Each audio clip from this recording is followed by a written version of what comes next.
En el año 711, tras el desembarco de las tropas musulmanas, la traición de los seguidores de Witiza propicia la victoria sarracena en la batalla del río Guadalete. Inmediatamente comienza la conquista de las tierras de España por los musulmanes del califato omeya en un proceso que solamente dura 10 años. Las razones que facilitan esta rápida conquista son varias. Una es el empobrecimiento de la hacienda real visigoda durante el reinado de Witiza y la pérdida de poder del rey frente a los nobles. Además, existe una fractura importante de la sociedad visigoda entre dos grandes clanes políticos familiares en su lucha por el trono real. A un lado se sitúa el clan de Bamba Egica, al que pertenece Witiza, y de otro el clan de Chindalvinto-Recesvinto, al que pertenece Rodrigo.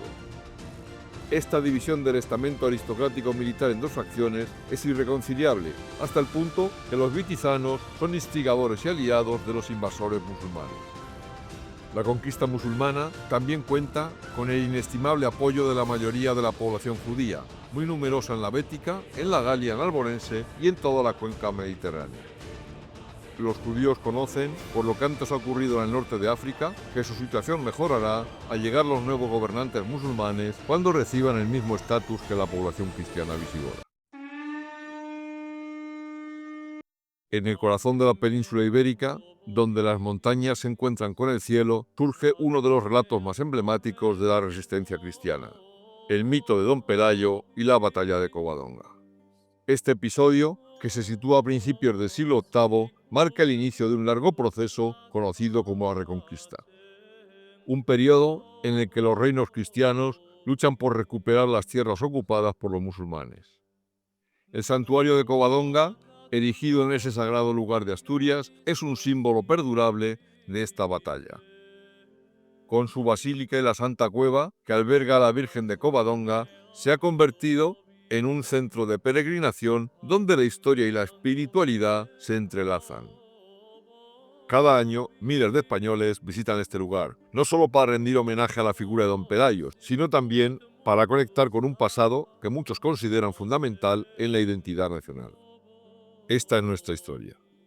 Pelagio o Pelayo es un noble asturiano que se levanta junto a sus seguidores contra el todopoderoso califato omeya. Aunque no existe certeza sobre si lo que ocurre en Covadonga es una batalla formal o simplemente una escaramuza, los resultados son trascendentales en el devenir de España.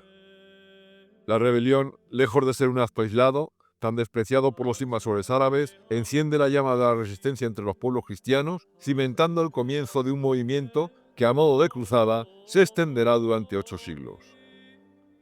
Los historiadores musulmanes lamentaron el error de subestimar este levantamiento. En su ignorancia, los árabes no comprendieron que ese pequeño grupo de rebeldes está destinado a convertirse en un poderoso símbolo de la resistencia cristiana frente a los moros. Así, aunque la victoria en Covadonga es relativamente pequeña en términos militares, sirve como catalizador para la creación de un sentimiento de unidad entre los reinos cristianos que más tarde se unirían en la lucha por la recuperación de Hispania. Don Pelayo se convierte así en una figura legendaria, un héroe popular cuyas acciones desafían al, hasta ese momento, invencible ejército del califato musulmán omeya. Los historiadores han tenido que recurrir a diversas fuentes para obtener una imagen completa de Pelayo, incluyendo la Crónica albeldense, redactada en el año 881, y las crónicas de Alfonso III de Asturias, en sus versiones rotense y sebastianense, escritas a finales del siglo IX. La Crónica albeldense, considerada como la más fiable según la mayoría de los investigadores, ofrece un relato más directo y menos sesgado que las crónicas alfonsíes, las cuales buscan legitimar la monarquía asturiana como sucesora de la visigoda, apoyándose en la legitimidad divina de su autoridad. Como contraste, la crónica musulmana titulada Historia de los Reyes de Al-Ándalus minimiza las hazañas de Don Pelayo, influyendo claramente en su relato las tensiones entre las culturas cristiana y musulmana de la época. A pesar de estas diferencias, la figura de Pelayo emerge como un líder carismático y un hábil estratega militar. Aunque se desconoce la fecha y lugar exactos de su nacimiento, la tradición lo sitúa en la localidad cántabra de Cosgaya y se le atribuye un linaje noble visigodo de sangre real, vinculado al clan aristocrático de Chindalvinto y Recesvinto. Según diferentes relatos, Pelayo En su infancia es enviado a la corte visigoda de Toledo, donde va ascendiendo de rango hasta convertirse en un alto oficial de la Guardia de los Reyes, primero del rey Witiza y después del rey Don Rodrigo. Tras la violenta muerte de su padre, Fabila, Pelayo es expulsado de la corte por el rey Witiza. Pelayo entonces se refugia en Asturias, tierra de sus antepasados, una región famosa por su resistencia y autonomía. Esta provincia se caracteriza por su geografía montañosa y sus pocas ciudades. Con el tiempo se convertirá en el escenario de la lucha de Pelayo contra los musulmanes. Asturias, última región en ser conquistada por los romanos, está poblada por los bravos guerreros astures, que prefieren la muerte a la esclavitud. Pronto se convertirá en el baluarte de la resistencia cristiana. Históricamente conocidos por su destreza en la guerra de guerrillas, los astures encarnan aquellos ideales de libertad que defendiera, siglos atrás, el héroe lusitano Viriato en su lucha contra los invasores romanos. Se cuenta que Pelayo peregrina a Tierra Santa y a su regreso se convierte en espatario del rey Don Rodrigo, el cual, aunque se supone, ya que no hay documento que lo acredite, parece que participa en la crucial batalla de Guadalete y en la de Mérida, donde se habría refugiado la reina Mejilona.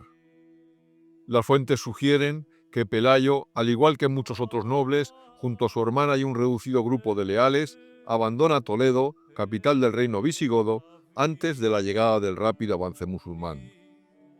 Se dirige hacia Asturias, uniéndose a otros nobles que buscan refugio en el lejano norte, mientras que muchos otros aceptan su destino bajo la dominación musulmana. Asturias ofrece un terreno propicio para la defensa.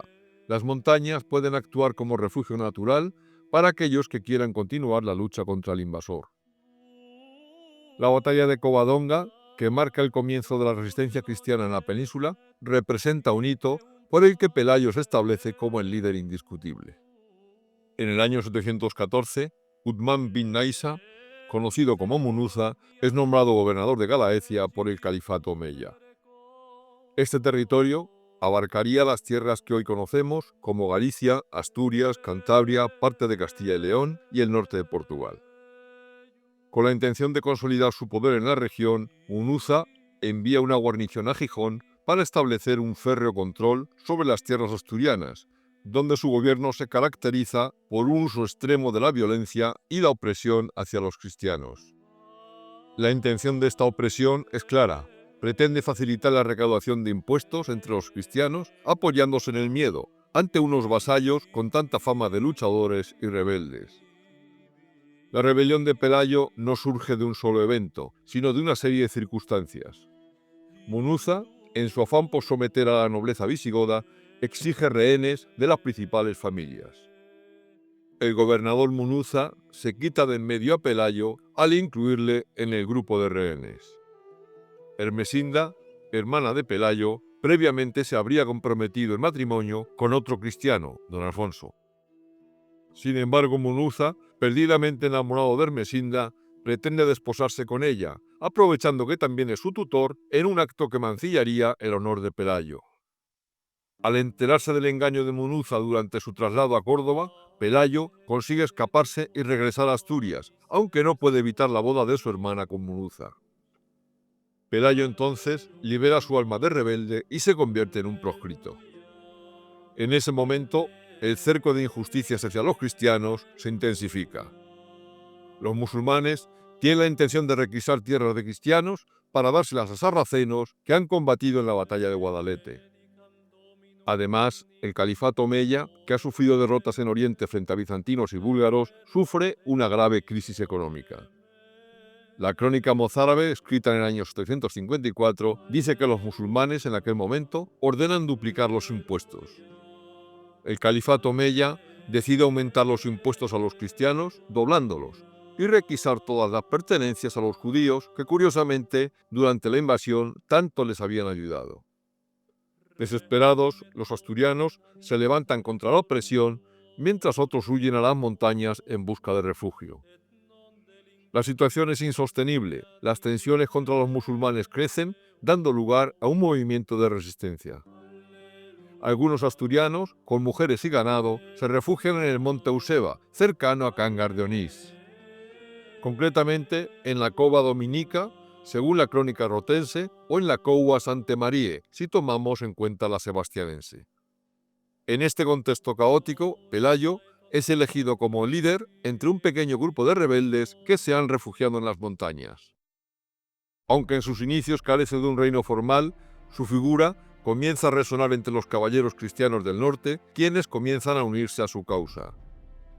Los ataques en forma de guerrilla contra las tropas musulmanas se hacen frecuentes, siguiendo la estrategia guerrillera de Viriato, el antiguo héroe hispano. Los musulmanes, cansados del acoso de los hombres de Pelayo, deciden poner fin a este foco de rebeldía. El nuevo gobernador omeya de Hispania, Ambasa, envía una fuerza expedicionaria al mando del famoso general Alcama para sofocar la rebelión en Astura. En la comitiva militar musulmana viaja también el traidor obispo Opas, hijo o hermano del fallecido rey visigodo Bitiza. El obispo Opas es uno de los líderes de la facción goda de Bitiza, opuestos al rey don Rodrigo, que traicionan a los visigodos en la batalla de Guadalete, apoyando también la entrada de los musulmanes en Hispania. Las fuerzas de Munuza, gobernador de la Galaecia, subestiman la determinación de los asturianos. Sin embargo, la resistencia de Pelayo se va fortaleciendo a medida que más hombres se unen a su causa. Pelayo y sus seguidores se refugian en la Cova Dominica. Durante este periodo, Pelayo recibe una cruz de un ermitaño, quien le anuncia que será el símbolo de la victoria. Según cuenta la tradición, esta cruz de madera se encuentra en el interior de la Cruz de la Victoria, que años más tarde, en el año 908, sería donada a la Catedral de San Salvador de Oviedo por el rey Alfonso III el Magno y por su esposa, la reina Jimena de Asturias. Existen testimonios de que en tiempos de guerra, la cruz era sacada de la Cámara Santa de Oviedo y depositada en el altar mayor de la Catedral ovetense, a fin de propiciar la paz y la victoria frente a los enemigos. Pelayo toma la cruz del eremita y la convierte en el símbolo de su rebelión. La batalla que definirá el futuro de la península tiene lugar cerca de Covadonga, donde las tropas de Pelayo se preparan para enfrentarse al ejército musulmán. Con un número significativamente menor de hombres, alrededor de unos 300, frente a las supuestas decenas de miles de soldados moros, la victoria parece casi imposible. Pelayo consigue llevar a las fuerzas musulmanas por la parte más estrecha de la garganta que cierra el monte Euseba, donde el ejército sarraceno no tiene espacio para maniobrar, perdiendo valor por tanto su superioridad numérica y la eficacia organizativa. La evidente superioridad numérica de los musulmanes se verá mermada por haber subestimado a los rebeldes de Pelayo y por su limitado conocimiento del terreno. Tenemos pues a los cristianos, mal armados y hambrientos, intentando defender Covadonga de las tropas sarracenas, que son, en ese momento, el mejor ejército del mundo. Parece descartado, por un gran número de historiadores, que la batalla se produjera en la mítica Cova Dominica, hoy Santa Cueva de Covadonga, pero sí en sus proximidades. La batalla, aunque oscura en detalles históricos, simboliza el inicio de la resistencia cristiana en la península ibérica. La rebelión de Pelayo es un reflejo de las tensiones culturales, religiosas y políticas que caracterizan la península ibérica en esos momentos. Los actos de Munuza, en su intento de consolidar su poder mediante el miedo, fomentan la resistencia de aquellos que, como Pelayo, están dispuestos a luchar por su honor, su religión y su tierra. Las tropas musulmanas avanzan con cautela hacia las montañas de Covadonga, donde cada paso les conduce a un destino desconocido. Los pasos estrechos, flanqueados por laderas empinadas, ofrecen un paisaje majestuoso, pero al mismo tiempo con muchísimo peligro. A medida que se internan en las alturas, un plan astuto se gesta en la mente de los cristianos, ocultos en las alturas, armados con piedras, arcos y flechas. Sin que los moros lo sepan, los cristianos han preparado una emboscada meticulosamente diseñada. Han bloqueado el camino con troncos y rocas, obligando a los invasores a detenerse para despejar los obstáculos. Mientras tanto, en la retaguardia, árboles medio talados y grandes rocas están listos para ser lanzados tras el paso de la columna. Es una trampa mortal en la que caerán sin piedad. Cuando la vanguardia mora llega ante los obstáculos, Pelayo lanza un grito de guerra que resuena en el aire helado de la montaña. En ese instante, los arqueros cristianos abren fuego, desatando una lluvia de proyectiles que cae sobre la cabeza de la columna enemiga. Sin poder retroceder por la presión de las tropas que vienen detrás, los musulmanes reaccionan disparando flechas hacia arriba, un craso error que se volvería en su contra. Las flechas, impulsadas por la gravedad, regresan como un torrente, sumándose a la lluvia letal que cae sobre ellos.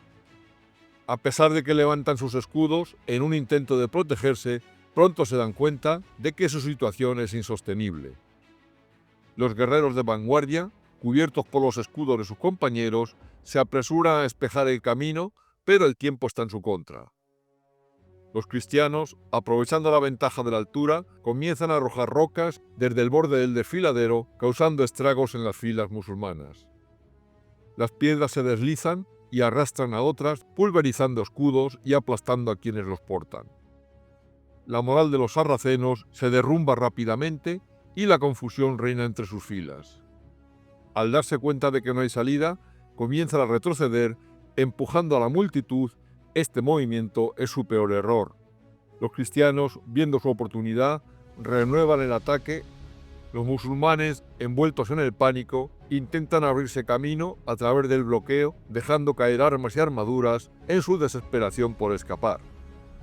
El general Moro Alcama es abatido y Opas, capturado por los cristianos, se convierte en un trofeo de esta primera victoria significativa.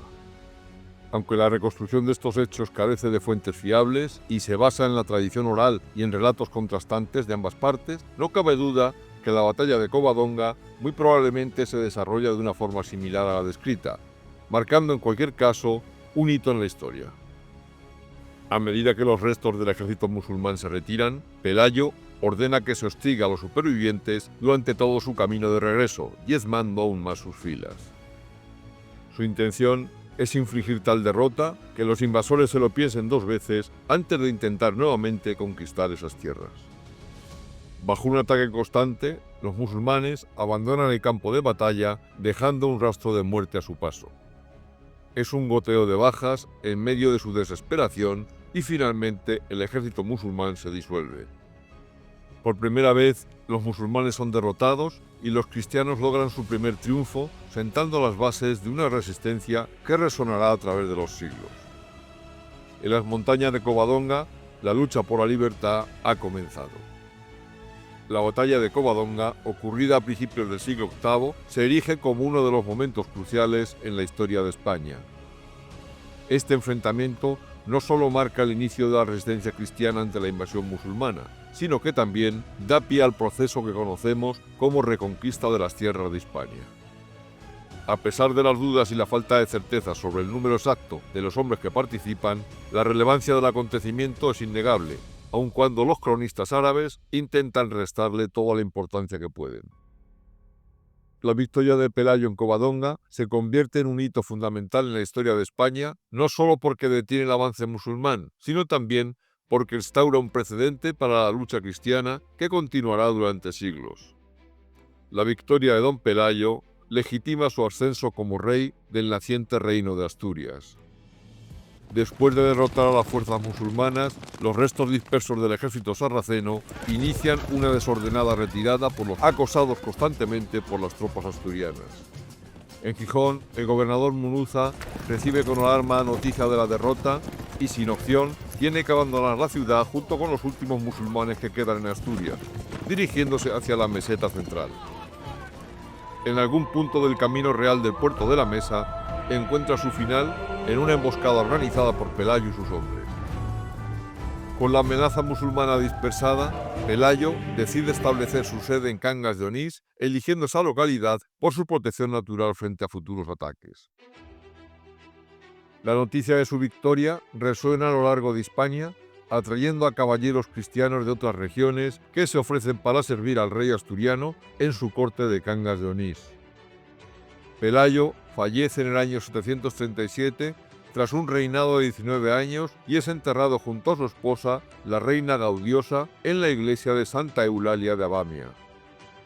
Posteriormente, Alfonso X el Sabio traslada sus restos a la Santa Cueva de Covadonga, donde reposan hasta nuestros días.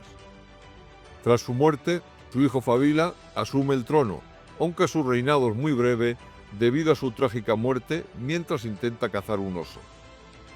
Alfonso, que es hijo del olvidado Pedro de Cantabria, se casa con Ermesinda, hija de don Pelayo, le sucede en el trono, convirtiéndose en Alfonso I de Asturias, cabeza de una gran estirpe. Toma el relevo de don Pelayo y se enfrenta a la tarea monumental de recuperar las tierras que han sido arrebatadas por los musulmanes. Así, comienza la ambición de restaurar un reino cristiano que pueda abarcar toda la península ibérica, un sueño heredado de los visigodos. Con el tiempo, los descendientes de aquellos escasos 300 cristianos que sobrevivieron a la batalla, a quienes un cronista árabe se refiere despectivamente como asnos salvajes, van expandiendo su modesto reino. Esta victoria, inicialmente humilde, se convierte en un símbolo de resistencia cristiana, envuelta en leyendas y milagros que perduran hasta hoy. La historia de España tal y como la conocemos podría haber sido radicalmente diferente si los rebeldes de don Pelayo no hubieran triunfado hace más de 1300 años. Como consecuencia de esta gesta, los musulmanes deciden concentrar sus esfuerzos en invadir otros territorios europeos, dejando Asturias en paz, lo que permite al reino asturiano desarrollarse a salvo del acoso sarraceno. Poco después, los musulmanes fracasan en sus intentos de conquistar el sur de Francia, siendo detenidos en las batallas primero de Tolosa y posteriormente en la batalla de Tours o Poitiers, que sella definitivamente el fin de la expansión musulmana en Europa. Como conclusión a nuestra crónica, Pelayo se convierte en un símbolo y una figura legendaria, y su legado perdura en la memoria colectiva de España como un emblema de resistencia y determinación frente a la adversidad. Pelayo se erige no solo como un héroe militar, sino también como el precursor de un movimiento que, siglos más tarde, culminará en la reconquista de las tierras de España. En definitiva, a través de la combinación de crónicas históricas y la rica tradición oral, Pelayo llega a ser más que un personaje histórico. Es un símbolo que aún resuena en la identidad española, representando el complejo y fascinante entrelazado de historia y leyenda que define su existencia. Y así, mis queridos amigos, concluimos esta crónica sobre la historia de España, recordando cómo un pequeño grupo de valientes, liderado por don Pelayo, logra alterar el curso del destino de la península ibérica, sentando las bases de una nueva era. Si te ha gustado este capítulo, puedes darnos un me gusta, y si estás interesado en conocer el momento de la publicación de nuestros próximos vídeos, puedes suscribirte a nuestro canal de Crónicas de España.